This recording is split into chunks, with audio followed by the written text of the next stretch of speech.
le commentaire de texte ici, c'est tout simplement un exercice qui vise à analyser un texte donné. Vous devez juste analyser un texte donné. C'est pour cela que tantôt vous allez entendre du commentaire d'article, vous allez entendre du commentaire de texte. Donc ne soyez pas surpris lorsqu'on va parler de commentaire d'article ou de commentaire de texte. Commentaire d'article, ça veut dire que c'est un article qu'on vous demande juste de commenter.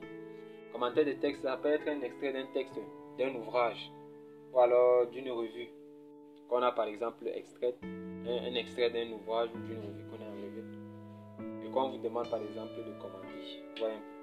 Maintenant, pour le commentaire en question, il y a des points sur lesquels vous devez beaucoup plus vous focaliser. Vous devez nécessairement par exemple procéder à la lecture et à la recherche de la nature du texte. Vous devez lire et rechercher la nature du texte. De quel type de texte est-ce qu'il s'agit? Est-ce qu'il s'agit d'un article, d'un extrait d'un article? Est-ce qu'il s'agit d'un extrait d'un ouvrage, ainsi de suite? Vous devez donc chercher cela. Ensuite, vous devez faire une fiche d'identité. Vous devez faire une fiche d'identité du texte. Dans cette fiche d'identité du texte, cela va vous permettre non seulement de préciser par exemple la nature, de rechercher par exemple l'origine du texte, de préciser en quelque sorte ou de présenter l'auteur du texte, d'indiquer la date également.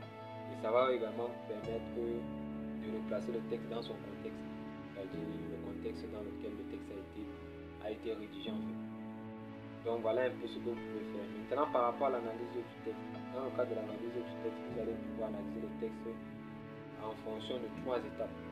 La première étape d'analyse, c'est d'abord de pouvoir définir le domaine du texte.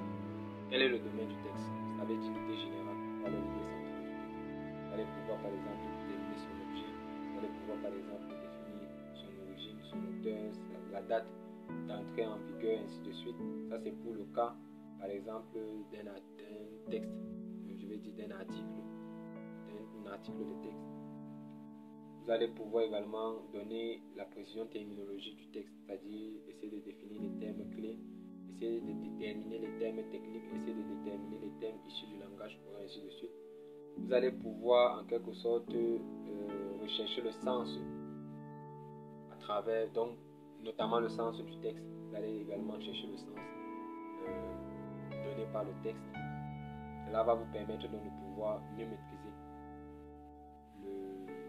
le texte en question, de pouvoir savoir et de savoir donc exactement ce que vous allez pouvoir en quelque sorte donner comme orientation, comme indication dans le cadre du traitement de votre texte en question.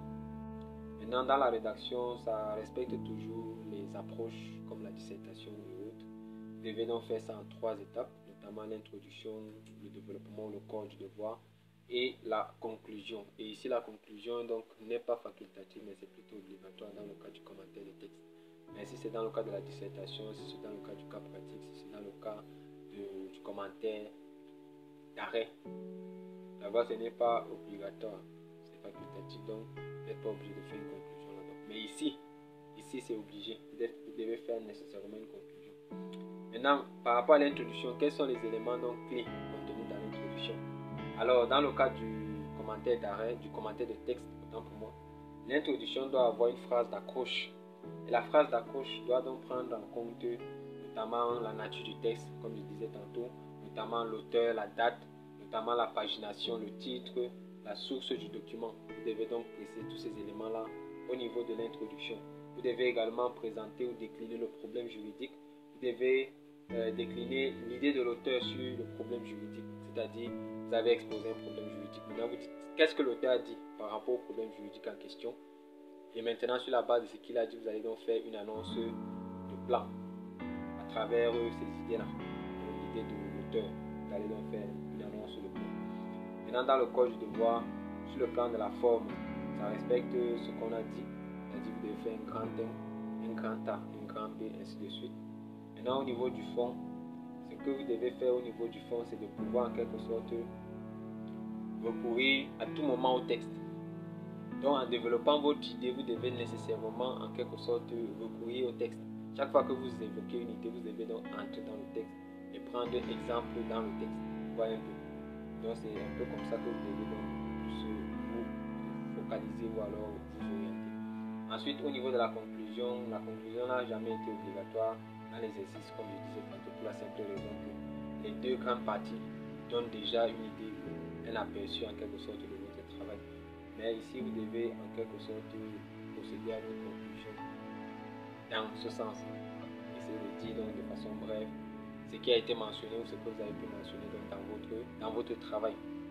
Donc voilà un peu grosso modo ce que je pouvais dire par rapport à la méthodologie de ces différents exercices. Maintenant, les pièges à éviter, c'est entre